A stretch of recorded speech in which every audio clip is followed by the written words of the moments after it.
Donc aujourd'hui, Paris J'écris, c'est une communauté de presque 1000 membres. Donc ça pourrait correspondre à 1000 écrivains potentiels. On se réunit tous les 15 jours au Labo d'édition, que je remercie d'ailleurs de sa générosité, de son accueil et de son hospitalité.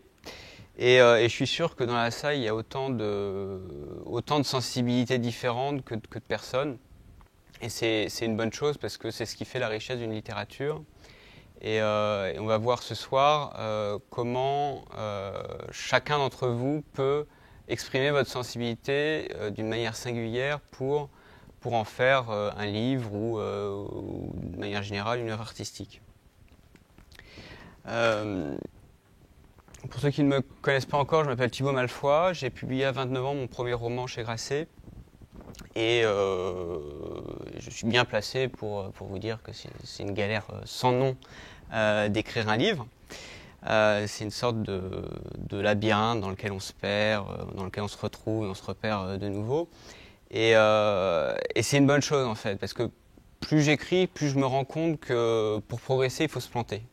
Il faut faire des erreurs, souvent. Et c'est en fait dans les erreurs que vous allez trouver des choses inattendues qui ne sont pas anticipables par votre intelligence, par votre logique, par votre raison. Et il faut un peu se laisser aller à faire des bourdes pour apprendre et progresser. Et écrire un livre, c'est une sorte de traversée en solitaire, mais aussi une traversée clandestine. Puisque souvent, en tout cas quand on commence, ça a été mon cas assez longtemps, on n'ose pas dire j'écris parce que tout de suite les gens vous demandent mais alors tu es publié par qui? Je suis publié par personne, personne ne peut encore me lire et je suis en route mais je ne suis pas encore arrivé. Et tant qu'on n'est pas arrivé, ça paraît très ridicule d'avoir cette prétention immense de devenir écrivain. C'était la mienne, c'est sans doute la vôtre puisque vous êtes là. Et votre mission ce soir et pour les jours, les semaines et les mois à venir, c'est essayer de passer de la clandestinité à la reconnaissance. Parce qu'une œuvre qui n'est pas lue n'existe pas. Et moi, je suis hyper frustré de voir en séminaire ou dans des cours particuliers des auteurs qui ont des histoires excellentes, ou en tout cas des histoires qui mériteraient qu'on leur donne la chance et qui mériteraient d'être transformés en livres, et qui, sortis du cours, sortis de l'atelier, sortis du séminaire, se découragent en fait, faute d'être un peu sollicités par des encouragements bienveillants. Et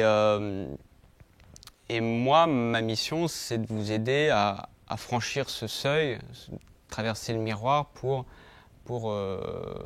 voilà, quitter la clandestinité et vous diriger le plus rapidement possible vers la reconnaissance. Et par exemple, c'était quand? C'était vendredi dernier, j'ai passé 1 heure sur Skype avec une jeune femme que je ne connais pas du tout et que c'est la première fois que je lui parlais, qui vit au Rwanda et qui a découvert les vidéos que je filme ici des conférences Paris J'écris sur YouTube. Et parce qu'en fait, c'est une jeune personne qui trouve assez peu de ressources pour apprendre à écrire.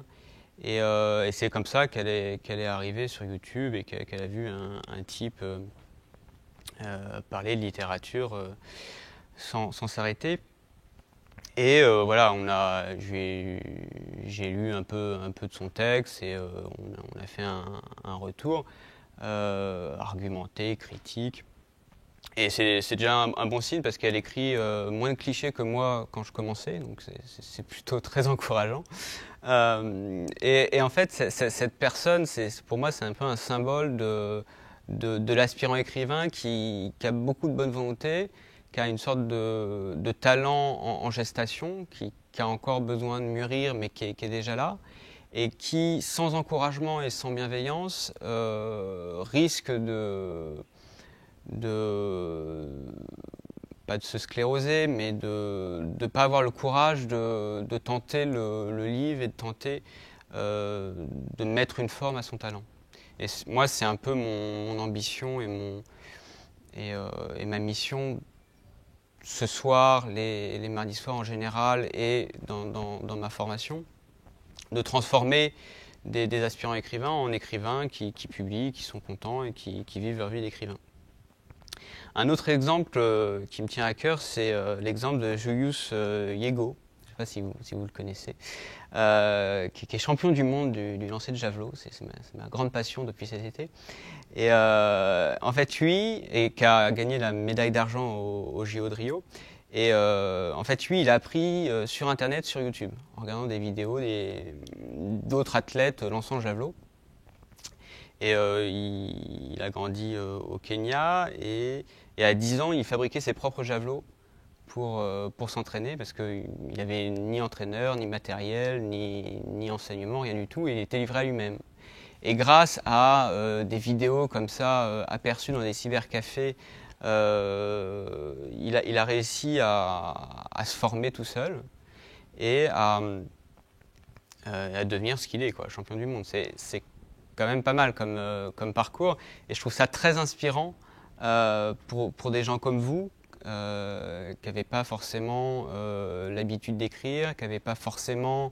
Vous venez pas forcément d'une famille à bibliothèque où le père a fait Normal Sup et la mère Sciences Po, et une sorte de cadre familial hyper privilégié dans lequel tout le monde baigne dans la culture, la littérature depuis sa plus tendre enfance, et où la littérature est une gloire et écrire, lire, c'est une chose favorisée, encouragée.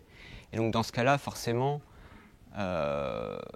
tomber dans la littérature est beaucoup plus a priori simple, même si c'est aussi compliqué que n'importe qui. Donc tout le monde peut écrire, tout le monde peut devenir écrivain, il n'y a aucune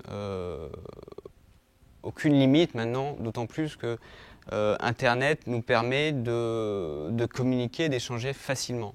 Et pour moi, Internet, c'est la capitale littéraire du XXIe siècle. C'est plus Paris, enfin, personne ne le sait encore à Saint-Germain-des-Prés, mais Paris n'est plus la capitale littéraire de l'édition française. Pour moi, c'est Internet. Pourquoi ? Parce qu'il y a un changement de paradigme dans la société actuelle. La révolution numérique des années 90 est passée par là et a baissé toutes les barrières pour faciliter, je parle dans le cas des écrivains, pour faciliter l'accès à la publication. Maintenant, n'importe qui, en 3 clics, peut publier son œuvre, son texte, son livre sur Internet via Amazon, Kindle, Direct Publishing, via des services d'impression à la demande, via ne serait-ce qu'un blog ou une newsletter. Et c'est une très bonne manière de commencer la littérature, parce que sur Internet, c'est une sorte de marge qui n'est pas encore colonisée par la bienséance éditoriale. Et pour moi, c'est un espace d'expérimentation. Et c'est assez drôle parce que dans les années 80, des types comme Jean-Michel Basquiat ou Keith Haring commençaient leur parcours artistique en taguant les murs des rues de New York. Et pour moi, Internet est l'équivalent de ces rues. Et Internet est l'équivalent de ces marges d'expérimentation et ces marges d'expression artistique. Et c'est pas parce que c'est pas aussi prestigieux qu'un livre, c'est pas aussi prestigieux que d'être publié par Grasset ou Gallimard, qu'il ne faut pas tenter, ne serait-ce que pour commencer, à trouver ses lecteurs sur Internet. Parce que le changement de paradigme intervient aussi dans la distance minimale maintenant qui peut exister entre un auteur et ses lecteurs. Parce que dans l'économie fordiste du XXe siècle, on avait tout un chapelet d'intermédiaires entre l'auteur et le lecteur. On avait l'éditeur qui devait vous sélectionner, on avait les libraires, les critiques, les médias, la télé, etc. etc. Et tant que toutes ces personnes-là n'avaient pas foi en vous, il y avait très peu de chances pour qu'on parle de vous, et il y avait très peu de chances pour qu'un lecteur lambda se pointant dans une librairie trouve votre livre et ait l'idée de l'acheter. Et maintenant, en fait, vous pouvez contourner tous ces intermédiaires-là. Je ne suis pas en train de dire qu'ils sont inutiles, mais pour commencer, c'est bien, comme mon lanceur de javelot, de se former un peu seul sur Internet Et ensuite, une fois que vous avez acquis la maturité littéraire suffisante, vous êtes prêt à trouver un éditeur. Et c'est en fait une bonne manière de trouver un éditeur, c'est de ne plus en avoir besoin. Parce que le problème de l'édition actuelle, c'est un éditeur comme Gallimard ou Grasset reçoit plusieurs milliers de manuscrits par an. Et vous doutez bien que tous les éditeurs de ces maisons ne suffisent pas à absorber la charge. Et donc ils sont aidés par des stagiaires, mais c'est pas suffisant, d'autant plus que la majorité des manuscrits sont mauvais, tout simplement parce que personne ne dit et explique qu'est-ce qu'un bon manuscrit en fait. Qu'est-ce qu'un bon texte, qu'est-ce qu'une bonne littérature, qu'est-ce que je recherche moi en tant qu'éditeur. Et donc du coup, il y a énormément de pertes et de gâchis. Des gens qui sont en recherche d'enseignement, qui sont en recherche de conseils pour se former et s'améliorer, reçoivent, dans le meilleur des cas, une lettre type de refus. Et c'est rarement ça qui va les aider, parce qu'en général, on vous dit, malgré la singularité de votre ton, nous pouvons hélas donner suite à votre manuscrit parce qu'il ne s'inscrit pas dans les lignes éditoriales de nos collections, etc. etc. En général, c'est à peu près ça l'excuse, parce que de toute manière, il n'y a plus vraiment de ligne éditoriale. On publie ce qui est publiable ou on publie ce qui est rentable. C'est à peu près les deux grandes lignes éditoriales au monde chez les éditeurs. Et donc, c'est mieux d'aller voir l'éditeur quand vous n'avez plus besoin de lui pour passer à la vitesse supérieure, parce que Julius Yego, une fois qu'il a suivi toutes ces vidéos sur YouTube, il avait quand même à un moment besoin d'un entraîneur pour passer à la vitesse supérieure, trouver des sponsors et remporter toutes les médailles que l'on sait. Donc, je ne suis pas du tout en train d'opposer deux formes d'édition, mais d'essayer de voir en quoi elles sont complémentaires et en quoi elles peuvent s'enrichir mutuellement dans le cycle de maturation de la sensibilité du talent d'un écrivain. Donc, ce qui m'amène à un point important, c'est que le talent n'est pas inné, il s'acquiert par le travail, par des efforts constants vers un but constant, à savoir l'expression d'un regard singulier par une voix singulière. Et ce n'est pas quelque chose que vous allez obtenir ce soir en assistant à ma conférence. Et c'est bien normal, parce que c'est un travail au long cours. Ça vous demande de perdre certaines habitudes et d'acquérir de nouvelles. Et c'est pour ça que moi, ma frustration quand je fais des séminaires, c'est de voir que toutes les théories et tous les conseils ne suffisent pas finalement à transformer un aspirant écrivain en écrivain à part entière, parce que c'est une question d'ancrer de nouvelles habitudes dans le quotidien de cette personne. Et si vous n'avez pas l'effort quotidien, ou en tout cas hebdomadaire, d'écrire, de persévérer et d'aller plus loin dans l'effort pour écrire et s'améliorer, il y a des chances qu'il y ait une sorte de plateau de la courbe d'apprentissage, et à la fin, étant donné que vous ne progressez pas, vous abandonnez. Il y a une sorte de cycle, de cercle vicieux. Le courage entraîne le talent. Il faut du courage pour chercher son talent. Et si vous ne sollicitez pas assez de courage, vous n'arrivez pas à trouver votre talent assez tôt. Et donc du coup, vous vous découragez, et ainsi de suite.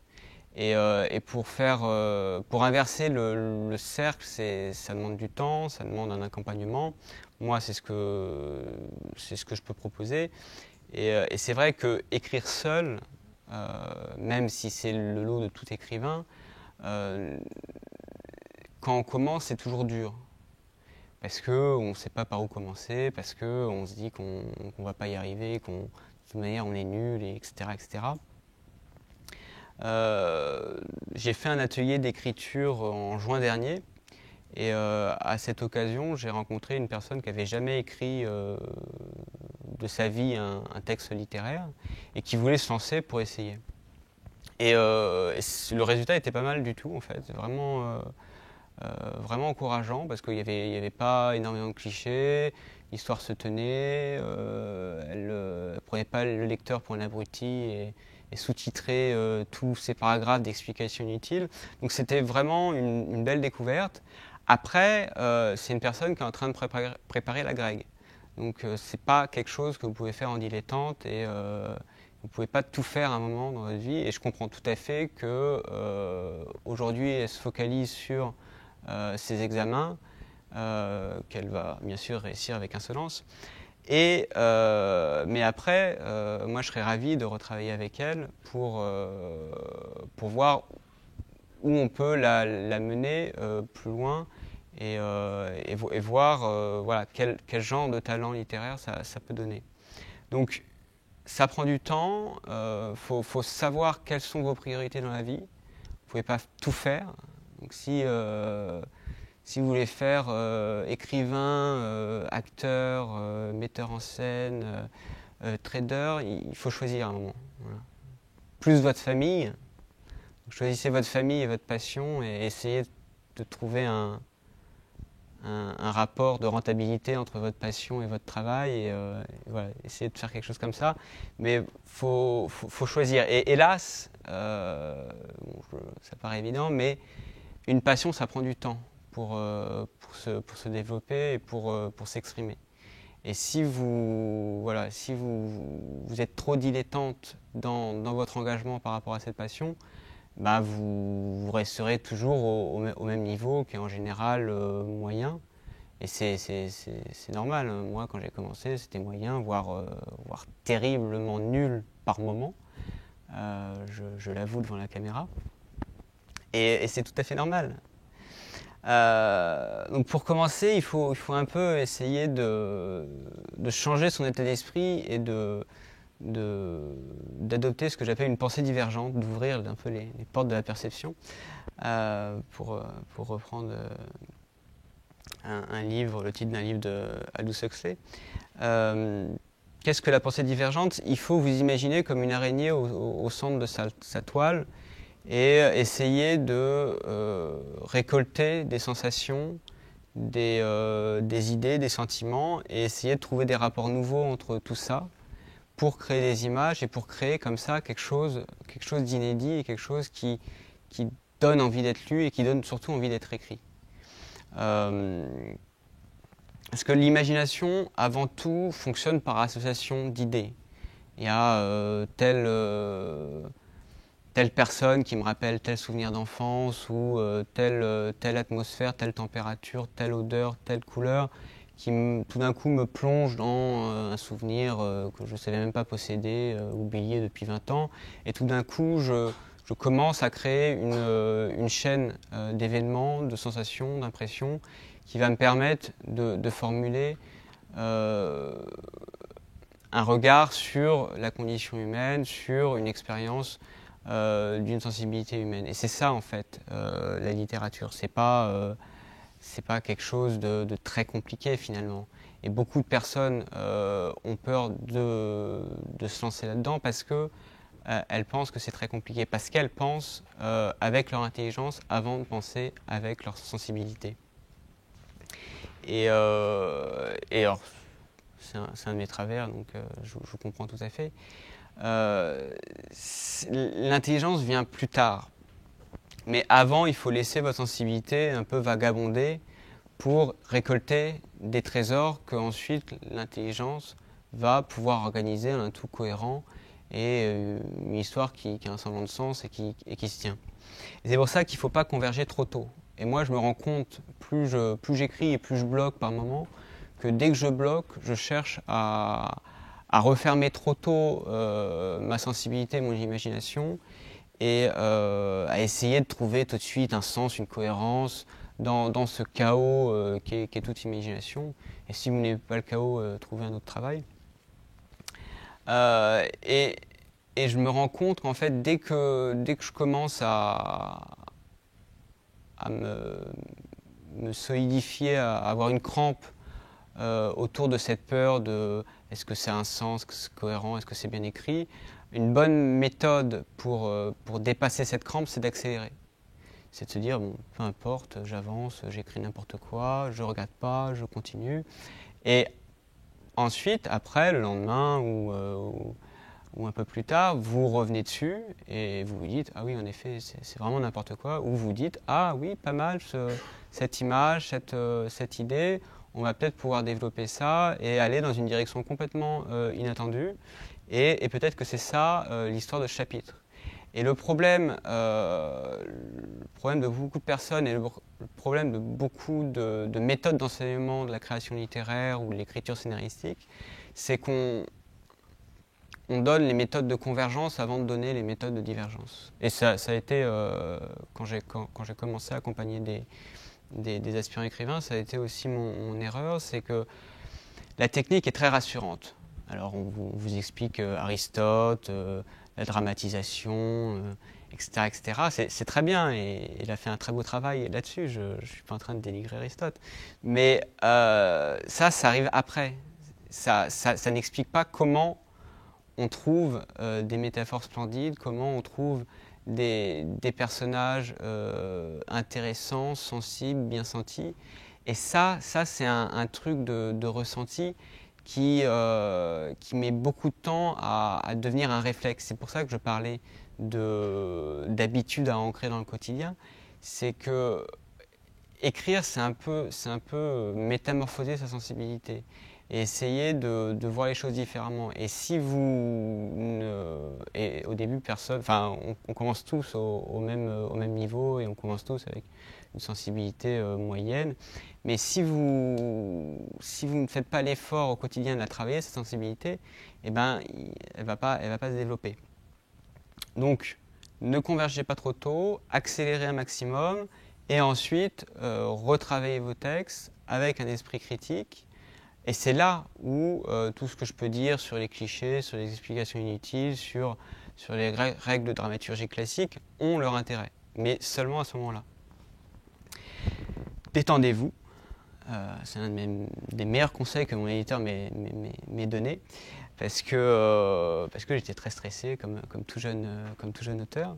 Et je voulais bien faire. Grosse erreur. C'est ce que j'appelle le complexe du puceau.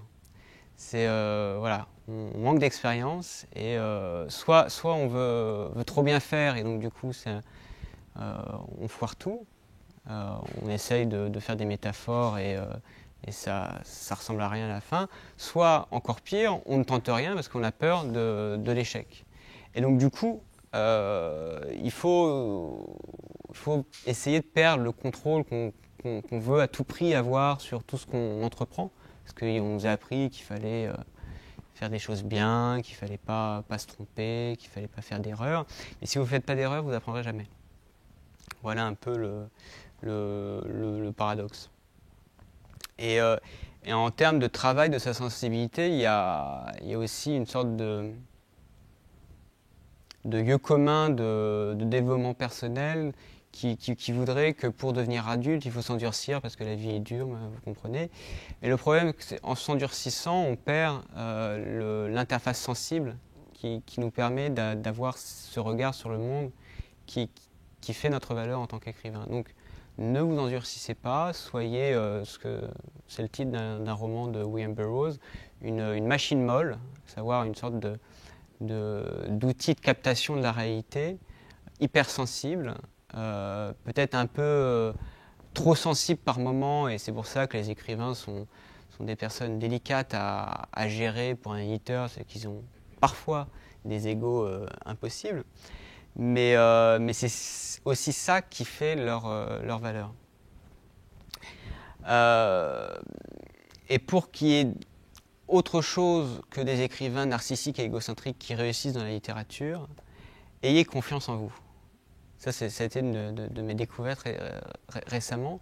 Parce que l'égocentrisme et le narcissisme sont des qualités extraordinaires pour un écrivain. C'est que ça vous donne l'impression d'être génial. Moi, j'ai pas de problème de confiance parce que j'ai grandi avec une mère qui n'arrêtait pas de répéter à tout le monde que son fils était un génie. Donc ça vous met une pression dingue pour réussir ensuite dans la vie, mais en même temps, voilà, vous vous dites que pourquoi pas, génie après tout, c'est sympa comme métier. Heureusement que j'ai réussi à publier, parce que sinon ma mère serait très déçue. Mais le problème, c'est que soit tout le monde n'a pas une mère comme la mienne, et c'est peut-être mieux, soit tout le monde ne vient pas d'un milieu favorisé où la littérature est une chose très naturelle. Et j'ai tendance à me dire, c'est pas grave, voire c'est une bonne chose, parce que il y a aussi tout un tas de préjugés en fait esthétiques sur ce qu'est la littérature, ce que devrait être une bonne littérature, qui fait que les personnes qui ont baigné un peu dans un milieu culturel favorisé ont très ancré en eux les préjugés de ce milieu forcément. Et donc du coup, c'est beaucoup de clichés, beaucoup de pédanterie, beaucoup de cuistre. Et c'est pour ça que les discours de remise, comment on appelle ça, quand l'Académie française reçoit un nouvel académicien, n'y allez surtout pas pour assister au discours, c'est d'un ennui à mourir. Parce que tout le monde c'est une sorte de joute oratoire, et donc la personne qui reçoit le nouvel académicien pendant 1 heure doit faire son éloge, et l'heure suivante, le nouvel académicien doit parler pendant 1 heure, et vous lui tirez une balle parce que c'est d'un ennui à mourir. Donc c'est plutôt une bonne chose en fait, finalement, d'avoir cette fraîcheur, de ne pas avoir le cerveau déformé par ce que devrait être la littérature, ce qu'elle ne devrait pas être, et essayer avec beaucoup d'inconscience, beaucoup de naïveté, mais aussi beaucoup de force et beaucoup de volonté, à découvrir les moyens de transformer votre sensibilité en une expression artistique. Ne soyez pas modèle, je vous en supplie. J'ai horreur de ça déjà, c'est très agaçant. Et surtout, soit les modèles sont des hypocrites, soit c'est des gens qui n'ont pas encore suffisamment de confiance en eux pour s'affirmer en tant que jeune écrivain ou aspirant écrivain. Et je le conçois moi-même au départ, c'était pas simple pour moi, parce que je trouvais ça très prétentieux de dire je suis écrivain sans avoir rien publié, et que je ne savais pas si j'étais capable de produire quelque chose digne de ce nom. Mais en même temps, si à un moment ou un autre, vous ne vous projetez pas dans un avenir où vous êtes écrivain, dans un avenir où vous êtes publié, où vous avez écrit, c'est beaucoup plus dur de fournir les efforts nécessaires à concrétiser cet avenir. Donc il faut un peu de bonne volonté et d'optimisme à ce moment-là. Et si vous doutez de votre talent, si vous doutez de votre capacité à réussir, tant mieux. Parce que le doute, en fait, est ce qui vous permet de progresser. Encore une fois, si vous ne vous plantez pas, si vous ne vous remettez pas en question, vous allez devenir ces personnes assez suffisantes et assez fatigantes, et que moi je croise de temps en temps et auxquelles j'accroche assez peu, pour tout vous dire. Parce qu'ils ont lu tel auteur, ils s'imaginent déjà être arrivés, alors que la lecture n'est que le commencement de l'écriture. Et donc c'est pour ça que je vous propose de remplacer, ou d'essayer de remplacer la modestie par la satisfaction. Ça peut paraître bizarre, voire assez proche, mais en fait pas du tout. Parce que la modestie, c'est au fond l'expression d'une crainte, d'une peur ou d'un manque de confiance en soi. L'insatisfaction, c'est au contraire une volonté toujours affirmée de faire toujours mieux. Et ça me fait penser à Hokusai, l'artiste japonais qui fait de belles estampes. Il y avait une exposition récemment à Paris. Hokusai est mort à 88 ans, je crois. Et sur son lit de mort, il était encore en train de regretter de ne pas avoir 10 ans de plus à vivre pour pouvoir enfin devenir peintre, alors qu'il l'était depuis très très longtemps. Et c'est ce genre d'engagement en fait vers l'excellence, vers la possibilité de s'améliorer qu'il faut oser, qu'il faut tenter. Et moi, c'est totalement mon cas. Moi, les gens qui me disent « Ah, c'est bien, tu as publié un premier roman, je t'ai lu, c'est bien, etc. etc. » Ça a tendance à m'impatienter parce que moi, je vois déjà, étant donné que je suis dans le suivant, je vois toutes les faiblesses du premier. Et quand je serai dans le troisième, je verrai toutes les faiblesses du second. Et ainsi de suite, en fait. La vie d'un artiste est une suite perpétuelle de remise en doute, de remise en question et d'amélioration en fait. Et c'est bien d'avoir cette volonté et cet état d'esprit en fait d'amélioration perpétuelle pour progresser. Ne surtout pas se satisfaire du médiocre. Parce que c'est très simple en fait en limitant ses attentes, de réussir des choses. Mais les choses, une fois réussies, on se rend compte qu'elles ne sont pas si sexy et intéressantes que ça. Ne confondez pas plaisir et passion. Ça, j'en ai déjà parlé, je crois, mais la différence entre le plaisir et la passion, c'est la quantité d'efforts que vous êtes prêt à mobiliser pour concrétiser cette passion. C'est la quantité de temps que vous êtes prêt à consacrer à votre passion. C'est la quantité d'inconfort que vous êtes prêt à surmonter pour réaliser votre rêve de devenir écrivain. Parce que qui dit insatisfaction dit certaines quantités d'inconfort. Je ne vous le cache pas. C'est une sorte de montagne russe émotionnelle. Un jour, vous vous prenez pour un génie, l'autre jour pour un raté. Et ça fait partie du jeu. C'est pour ça que les écrivains sont pénibles à vivre. C'est qu'ils sont un peu instables. Mais s'il n'y a pas de passion, il n'y a pas de talent.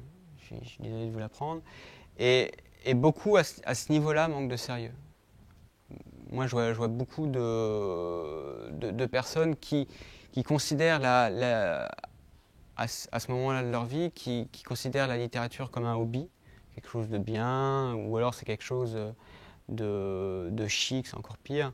Et donc du coup, ils ne sont pas du tout sur le même plan d'enjeu créatif et artistique que quelqu'un qui se dit que sa vie, c'est la littérature. Et c'est l'un des conseils que donnait Rilke dans ses lettres à un jeune poète. Je crois que c'est dès sa première lettre, c'est « Demandez-vous si vous pouvez vivre sans écrire ». Et si la réponse est oui, faites autre chose. Il y a tellement d'autres choses à faire dans la vie. Pourquoi vous pourrir la vie à tenter quelque chose pour lequel finalement, sans lequel finalement vous pourriez tout à fait vivre. Et c'est ce degré d'engagement que moi je cherche en tant qu'écrivain et que je pense qu'il faut chercher quand on est sérieux par rapport à sa passion. Mais quelle qu'elle soit, hein, toute passion est difficile à réaliser, que ce soit lancer les javelots, écrire, devenir acteur, réalisateur, grand chef gastronomique. Et si c'était facile, ça se saurait. Il n'y a que les choses simples qui... Enfin, c'est un peu tautologie, mais voilà. Mais pour autant, ne devenez pas un professionnel de l'écriture. Moi, je trouve qu'il y a beaucoup de fraîcheur chez les amateurs, parce que justement, c'est des gens qui se remettent en cause, c'est des gens qui sont pas ces écrivains que j'appelle des écrivains ronronnants, qui ont trouvé un petit truc et qui se répètent pendant 10, 20, 30 ans, et qui sont morts depuis 20 ans sans qu'ils le sachent. Et comme au Kusai, essayez de vous remettre constamment en question et essayez constamment de s'améliorer. Donc c'est pour ça que je vous propose, avant que ce soit une école de la technique, une école du sentiment. Par exemple, vous êtes, c'est quelque chose que j'ai lu récemment, vous êtes à l'aéroport de Londres, vous êtes au bar de l'aéroport de Londres et vous attendez l'embarquement de votre avion. Et là, à côté de vous, s'installe au bar un type qui jette sur le comptoir une poignée de pièces qui sont toutes de monnaies différentes. Il y a Alors c'était avant l'euro, donc il y a des francs, il y a des livres sterling, des lires, etc., etc. Et ils demandent un scotch. Et là, vous êtes écrivain, vous appelez John le Carré, vous dites ça, c'est le héros de mon prochain roman qui s'appellera L'espion qui venait du froid. Et c'est comme ça qu'il a eu l'idée de ce roman et surtout le sentiment de son personnage.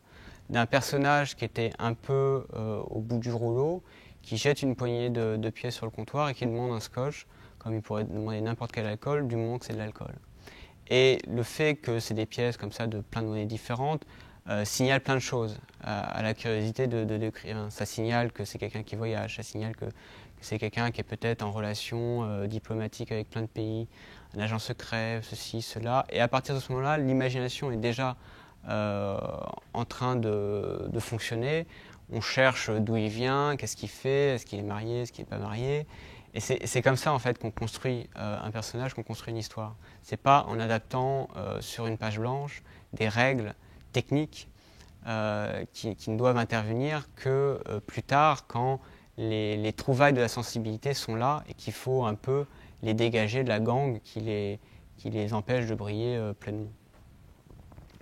Et encore une fois, ça a été mon erreur au début de peut-être trop axer sur la technique et la théorie et pas assez encourager les écrivains à se salir les mains. Et s'il y a une chose que les écrivains ont horreur, c'est de se salir les mains. Et c'est ce que j'appelle des écrivains d'état-major, c'est ceux qui restent un peu comme le docteur Falamour dans leur fauteuil rembourré, qui regardent sur leur carte d'état-major l'avancée de leurs troupes sans avoir aucune notion, aucune information de ce qui se passe sur le terrain. Et un bon écrivain, en tout cas un bon écrivain au départ, quand il se lance dans un nouveau livre, c'est un écrivain de front, c'est un écrivain qui descend dans les tranchées, qui se salit, qui est dans la boue, qui est avec les rats et qui a une notion très fine de ce qu'est la réalité en fait. Et beaucoup de personnes ont cette peur de la réalité et n'osent pas un peu, soit une peur de la réalité, soit une peur d'eux-mêmes et de leur incapacité à écrire, et n'osent pas tenter le truc. Peut-être que ça marchera, peut-être que ça ne marchera pas. On ne sait pas où ça va nous mener. Mais en tout cas, c'est une bonne chose parce que même si cette tentative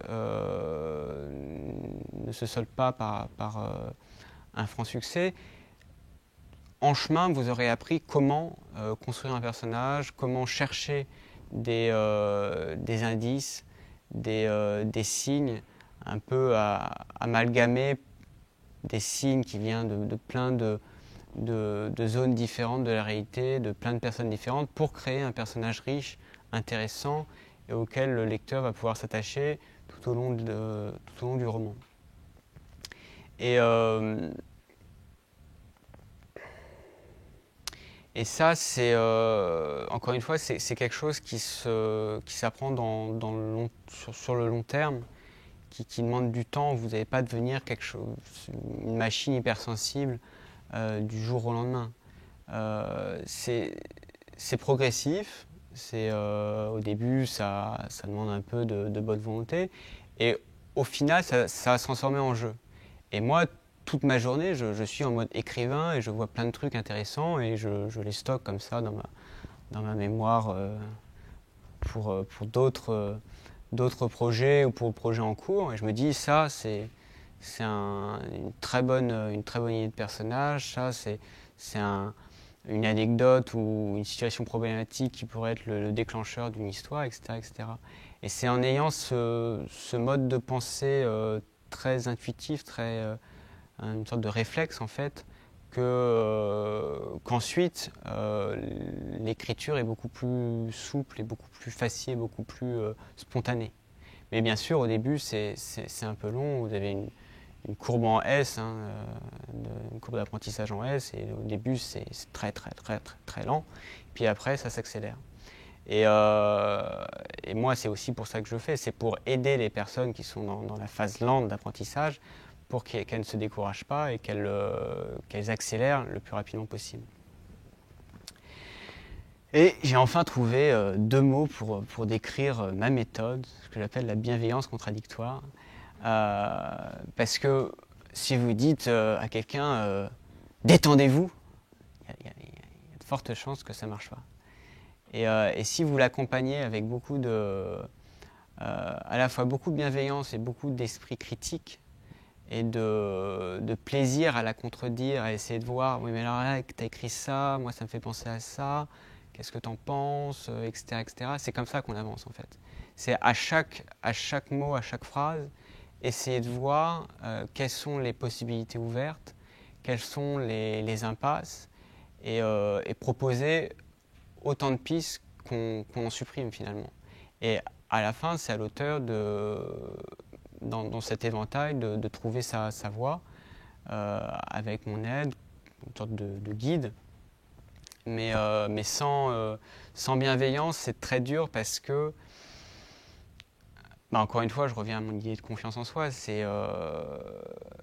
Les neurosciences nous ont appris que quelque chose qu'un artiste ressent très, très profondément en lui, c'est qu'en situation de stress, on a tendance à se replier, se refermer sur soi-même. Et c'est pour ça que certaines personnes sont nulles en examen, c'est parce qu'elles gèrent moins le stress. Pour autant, ça n'en fait pas des personnes plus stupides ou moins compétentes qu'une autre. C'est juste un problème de gestion de stress. Et les artistes ont horreur du stress, et pourtant c'est leur quotidien. Et par la bienveillance, par une sorte d'apport de confort supplémentaire pour supporter l'inconfort de ce doute perpétuel, on arrive à faire beaucoup de choses, à progresser énormément dans un texte en fait. Moi j'ai travaillé sur des textes qui au départ étaient très chaotiques, hein. Il y avait tout et rien dedans, et il suffisait de pousser un peu d'un millimètre le curseur pour que ça donne tout ou rien. Et par un retour incessant sur un texte, on arrive à l'améliorer, on arrive à faire quelque chose de bien. Et je vous renvoie à l'art poétique de Boileau, qui avait tout compris déjà. Et c'est cette phrase célèbre où il dit qu'il faut remettre sur son texte, l'ouvrage, pour qu'il soit parfait, ou en tout cas digne d'être lu. Et c'est ça un peu le travail d'un écrivain. Et c'est pour ça que je vous annonce en avant-première mon nouveau projet pour la saison. J'appelle ça tact, puisqu'il faut du doigté pour écrire. Il faut beaucoup de sensibilité. C'est une école littéraire en ligne pour retrouver sa confiance dans le geste de l'écriture. Ça va fonctionner sans doute sur un modèle d'abonnement. Et moi, je vous accompagne jusqu'à ce que vous ne me supportiez plus et que vous soyez capable de voler vos propres ailes. Il y aura trois grands axes. Lire, écrire, être lu, qui est une sorte de cercle vertueux. Plus vous lisez, mieux vous écrivez, et mieux vous écrivez, plus vous serez lu. Donc comment détecter des clichés dans un texte. Et c'est beaucoup plus simple de détecter un cliché dans un texte qu'on n'a pas écrit que dans un texte qu'on a écrit. Et donc du coup, si vous réussissez à le faire déjà sur le texte d'un autre écrivain, vous allez pouvoir acquérir cette sagacité à pouvoir dire bon, ça et ça, c'est un cliché, j'arrive plus à lire cet auteur, j'arrête. Et ensuite, quand vous allez reprendre votre manuscrit, vous allez dire ah oui, c'est pas si bien que ça, mais c'est améliorable. Écrire, c'est comment développer une histoire, un personnage, des situations dramatiques, éviter les clichés, suggérer au lieu d'expliquer. Toutes choses que je développerai dans d'autres conférences ou que j'ai déjà développé dans des vidéos que vous pouvez trouver sur YouTube. Et quelque chose que je vais essayer de développer cette année, c'est être lu. Parce qu'encore une fois, si votre texte n'est pas lu, il n'existe pas. Donc être lu, c'est très simple aujourd'hui, ce que je disais tout à l'heure, c'est très simple de très rapidement d'avoir une page web, un blog, une newsletter, un podcast, tout ce que vous voulez pour trouver vos lecteurs et commencer parce qu'un lecteur, c'est un encouragement en fait. Et c'est un cercle vertueux qui s'initie en fait. Et en plus, comptez pas sur un éditeur si vous n'êtes pas assez mûr littérairement pour vous prodiguer moult de conseils pour vous améliorer. Si vous êtes vraiment à un chouïa de la qualité suffisante pour intéresser l'éditeur, il va peut-être vous appeler, peut-être vous écrire pour vous dire oui, alors c'est pas assez bon pour être publié en l'état. Je vous propose 1, 2, 3 pistes pour retravailler votre texte. En gros, ça tient en 10 minutes de conversation avec l'éditeur et démerdez-vous avec. Et c'est très dur, surtout pour un premier manuscrit, de retravailler son texte parce que on peut ne pas tout à fait comprendre les indications qui sont souvent très vagues. On peut ne pas avoir le recul critique nécessaire pour retravailler. Quand on vous parle de clichés, peut-être que vous n'avez pas la bonne notion de ce qu'est un cliché, et ça, c'est pour ça que la théorie est quand même nécessaire, etc., etc., etc. Donc, moi, ce que je propose, c'est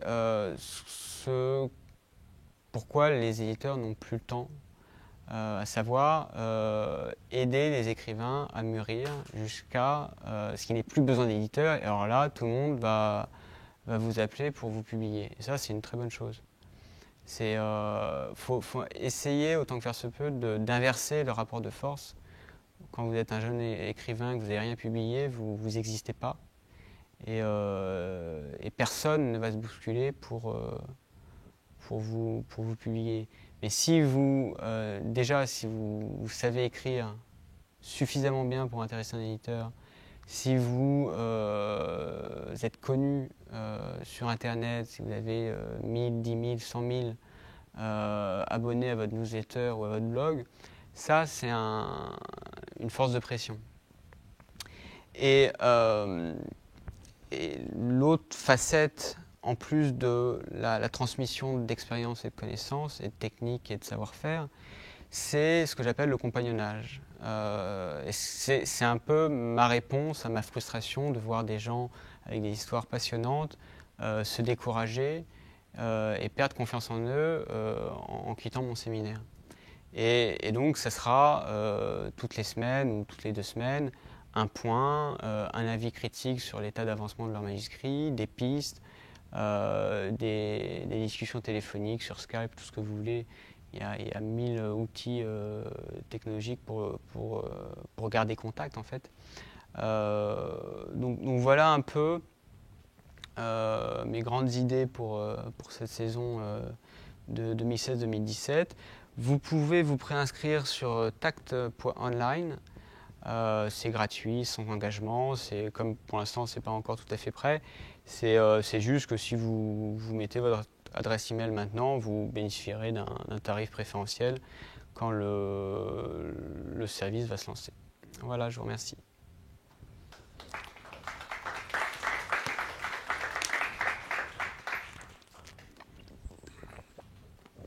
Avez-vous des questions? Non, il y a beaucoup de timides ce soir. Tu as des conseils concrets, Pratique, tous les jours ou très régulièrement écrire. Dès que tu vois que ça commence à ralentir, tu accélères. Ne pas regarder son texte avec un œil critique trop tôt. Ça, c'est un de mes grands problèmes. Et voilà, c'est essayer d'être brouillon, en fait. Brouillon. Et c'est quelque chose qu'on a du mal à faire au départ, parce qu'on voudrait que ce soit parfait. Et il faut être brouillon et ensuite hyper exigeant. Et donc, retravailler, supprimer les clichés, regarder un peu quelle direction privilégier, parce que étant donné que vous décidez d'embrasser le chaos au lieu de le fuir, forcément, à un moment, ça ressemble à rien. Mais c'est dans ce cas-là où ça devient intéressant. Plus vous avez des surprises, plus vous avez des découvertes et de l'inattendu, et plus votre manuscrit sera riche de choses que la raison et l'intelligence ne peuvent pas découvrir toutes seules. C'est un peu la différence que faisait Proust entre la mémoire volontaire et la mémoire involontaire. C'est pour ça qu'en préface de Contre Sainte-Beuve, il commence de plus en plus, je fais de moins en moins confiance à l'intelligence ou quelque chose comme ça. Parce que l'intelligence, bon, il donne quand même la médaille d'argent à l'intelligence. Mais ce qui compte, c'est la sensibilité. Et ensuite, l'intelligence est là pour organiser. Mais vous ne pouvez pas organiser quelque chose qui n'existe pas. Vous ne pouvez pas décider, bon, bah, mon livre va faire, sera divisé en 2 parties de chacune 10 chapitres. Il y aura tel personnage, il y aura telle situation. Vous n'avez aucune idée de la manière dont votre sensibilité va réagir par rapport à ce que votre intelligence a décidé toute seule dans son coin. Et moi, dès que je bloque, c'est à cause de ça, c'est que j'imagine, j'ai des idées, je me dis c'est génial, et finalement je me rends compte que je suis une sorte d'autiste par rapport à toutes ces idées très, très intelligentes et très brillantes sur le papier, parce que ça me parle pas en fait, parce que j'ai pas encore trouvé le point de contact sensible entre ce personnage et moi, parce que j'arrive pas à me mettre dans sa peau, etc., etc. Et donc il faut, au lieu de vous embêter à essayer de vous connecter sensiblement à des trouvailles de l'intelligence, faites l'inverse. Essayez de voir ce qui parle en vous, tout d'un coup, pourquoi vous vous arrêtez, parce que vous allez ressouvenir de quelque chose, parce que vous faites le lien entre le reflet dans une flaque d'eau et un manège ensoleillé dans votre enfance, et tout d'un coup vous créez une métaphore ou vous créez une situation qui est intéressante parce que tout d'un coup vous voyez quelque chose de différent. Alors ça paraît très métaphysique et très vague, et c'est pour ça qu'on a besoin d'un compagnonnage et d'un travail ensemble sur les textes. C'est parce que pour que vous compreniez vraiment et que vous adoptiez cette manière de voir le monde et cette manière de penser, ça passe par l'exemple, ça passe par l'expérience, ça passe par les tentatives et les échecs. Mais mieux vaut se planter que rester 3 ans, et j'en connais, à mûrir une idée géniale qui n'est qu'une idée géniale, et comme toutes les idées géniales, c'est pas avec ça qu'on fait un livre. On fait un livre avec des mots, des images, des personnages. C'est une dialectique entre contrôle et lâcher prise. Voilà, on commencera par le lâcher prise, ensuite on sera plus sur le... Peut-être pas le contrôle, mais parce que moi, si je m'écoutais, je serais toujours en train de retravailler mon premier roman. Donc, plus la mise en forme du chaos qu'un contrôle vraiment maniaque.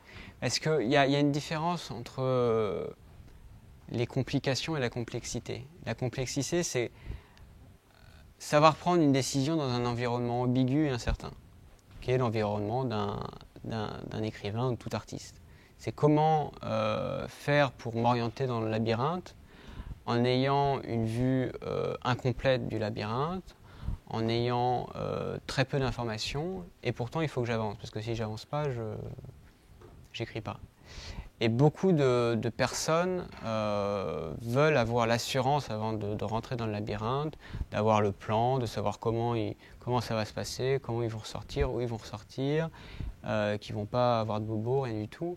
Et il faut un peu... le but, c'est pas de sortir indemne du labyrinthe, c'est de sortir un livre du labyrinthe. Et ça, voilà, il y a pas mal de gens qui sont un peu peureux ou un peu hésitants par rapport à ça. Et donc, ah oui, ce que j'ai oublié de préciser, je vais, à partir de la prochaine séance, dans 15 jours, je vais organiser des ateliers d'écriture limités à 10 personnes, et donc ce sera payant, pour voilà, favoriser ce lâcher-prise et favoriser, autant que faire se peut, l'écrivain brouillon qui sommeille en vous. Voilà. Il faut être assez honnête avec soi-même. Soit on écrit pour être lu, soit on tient un journal intime. Enfin, là, je parle dans l'optique d'une démarche littéraire et dans l'optique d'une personne qui veut devenir écrivain et qui veut publier. Il n'y a aucun écrivain qui écrit pour ne pas être lu.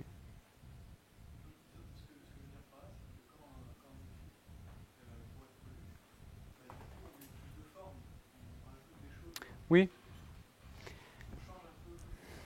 Alors, il y a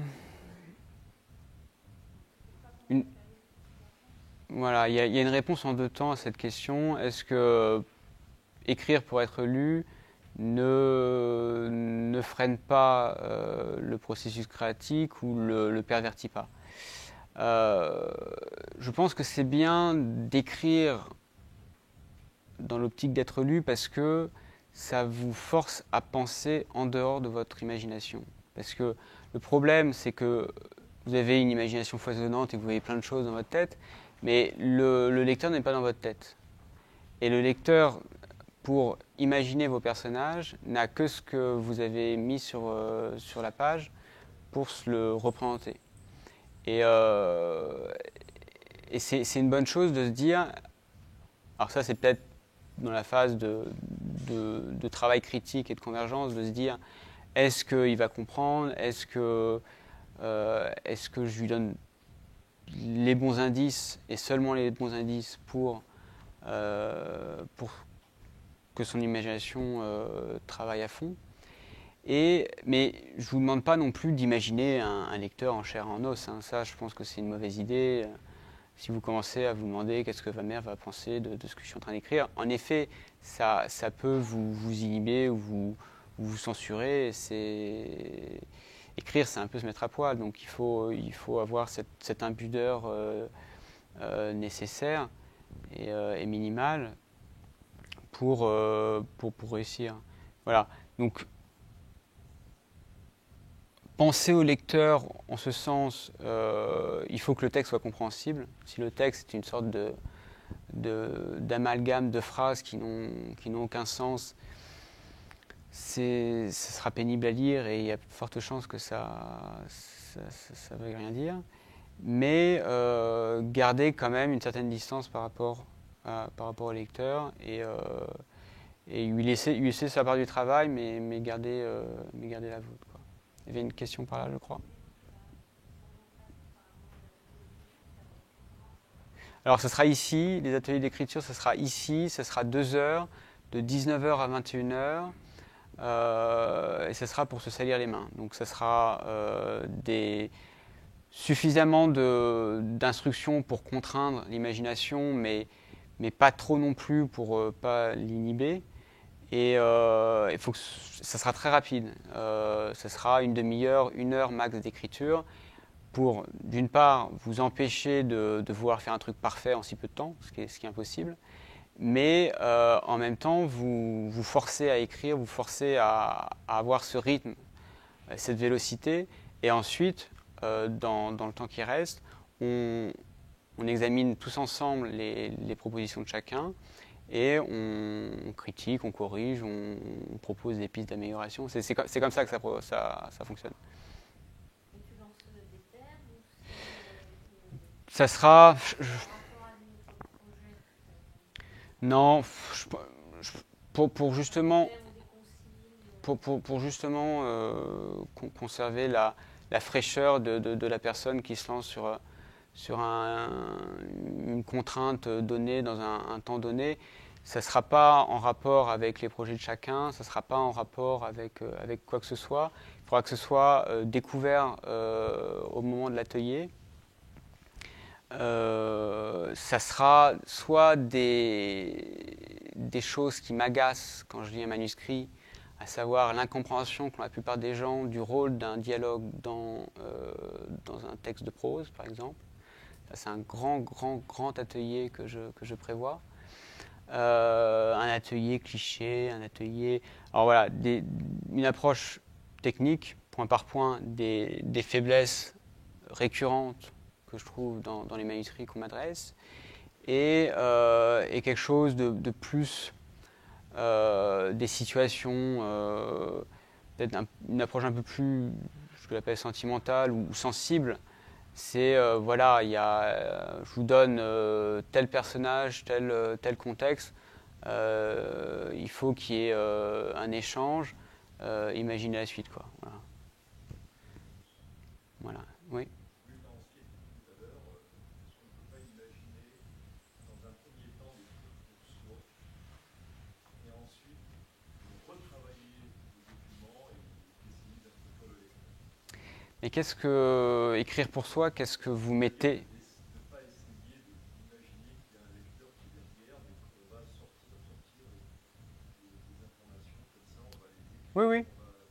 Oui, dans ce cas-là, si écrire pour soi, ça équivaut à écrire comme ça à la diable, sans trop se prendre la tête, sans trop se poser de questions, pour voir ce qui sort. Et ensuite seulement retravailler, oui, c'est ce que je disais dans le distinguo divergence-convergence. Mais la finalité d'un texte, c'est d'être lu, au final.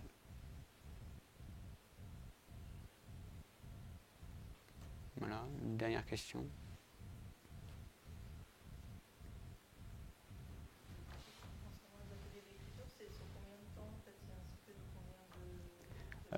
Ça sera, je vais essayer d'en faire, d'alterner une conférence, un atelier en fait.